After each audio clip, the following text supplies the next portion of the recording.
मैंने श्री राम की कुटिया ढूंढ ली है। उनकी कुटिया इसी स्थान पर है। वो पेड़ों का झुरमुट दिखाई देता है ना, ठीक इसकी दूसरी तरफ। वो इस समय राजकुमार लक्ष्मण और देवी सीता सहित वहां विराजमान है। क्या भैया विराजमान है? भैया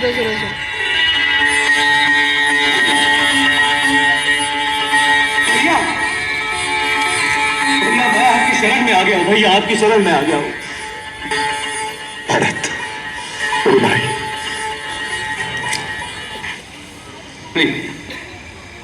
जिस पापी के कारण आपकी ये दशा हुई है उसे भाई मत कहिए। मैं अब इसका अधिकारी नहीं। भाभी भाभी मुझे क्षमा कर दीजिए। भाभी मैं एक निर्लज की भांति आपके सामने आ गया हूं। आप सबकी ये दशा देखने से पहले तो अच्छा होता कि मुझे मृत्यु आ जाती। नहीं देवर जी, ऐसा न कहिए। मेरी कुलघातिनी माता के पापों का मुझे यही दंड मिलना चाहिए। भरत, माता के लिए ऐसे हम शब्द कहते हैं। तुम तो धर्म के अवतार हो।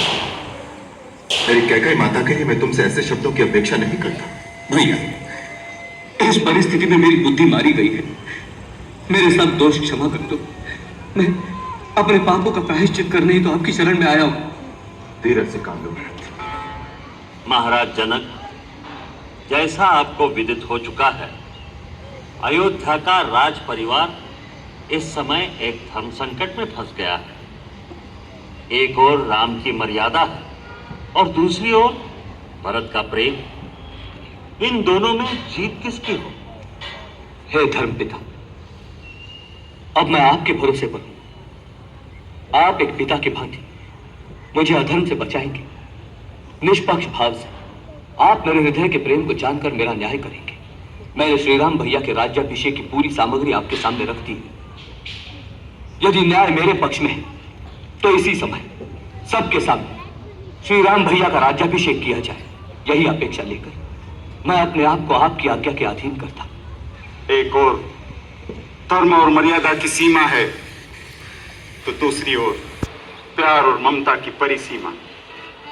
अब तक मैं केवल अपने कर्तव्य, अपनी कीर्ति की बात सोचता था और उसे प्रेम समझता था। फिर भी आपने मुझे जिताकर मुझे भक्ति का दान दिया है।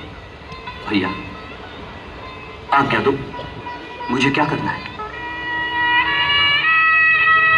जीतने वाले नीचे नहीं बैठते भरत।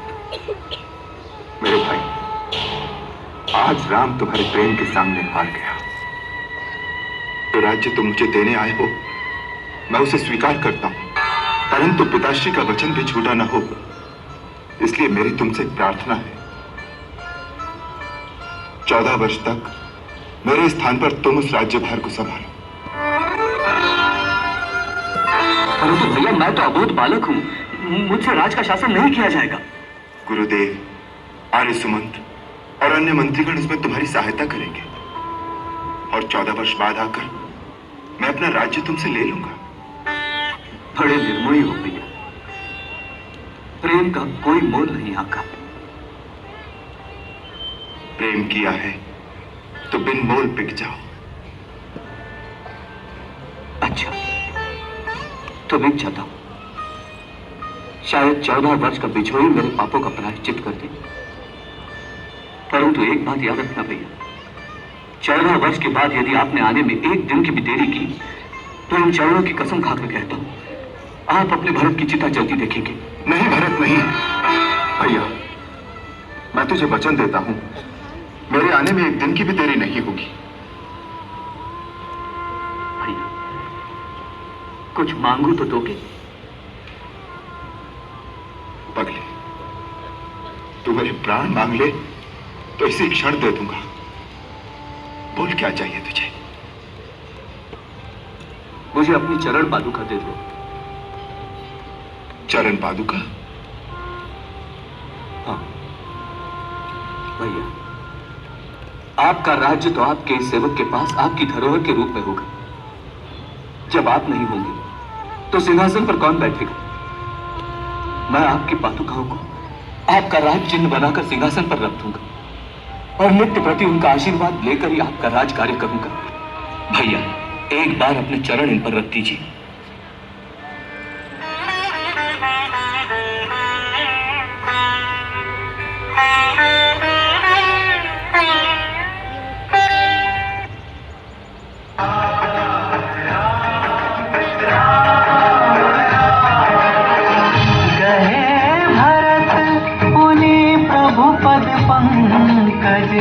रमत जिन्हि सुर मुनि शंकर। 14 वर्ष की ये प्रतीक्षा, तेरो भरत की कठिन परीक्षा।